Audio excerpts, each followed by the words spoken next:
নিজের চোখে দেখা কিছুদিন আগে একটা জানাজা পড়িয়েছে, খোদার কসম করে বলছে 6:30 ইন্তেকাল করেছে। হসপিটালের বিল দেনেওয়ালা নাই, 4টা সন্তান, অ্যাম্বুলেন্সে ঘরে ঘরে আসবে, 1000-1200 টাকার বিল দেনেওয়ালা নাই।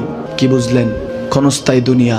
মমিনের কম থাকলেও আমি বলি, কেউ যদি এসে বলে হুজুর একটু দোয়া করেন, খুব পেরেশানিতে আছি, আমি তার হাত চুমু খেয়ে বলি তোমাকে মোবারকবাদ, আল্লাহ তোমাকে ভালোবাসে। পেরেশানি তো মালিক দেয়, এই জন্য এটা রহমত মমিনের জন্য। পেরেশানি দেয় যখন ফেরেশতারা বলে আল্লাহ চাইতেছে টাকা পয়সা চাইতেছে, বলে এটা কি? বলে ফাসেক, দে বিদায় কর।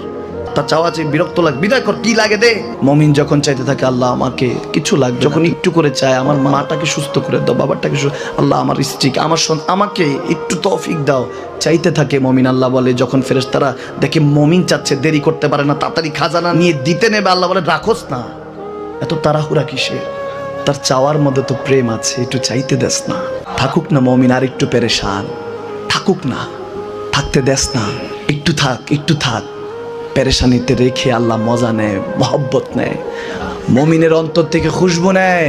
আল্লাহর বড় মায়া, মমিন যখন চায় আল্লাহ তখন মায়ার নজর নিয়ে তাকায়, হায় হায় আমার বান্দা, সুবহানাল্লাহ।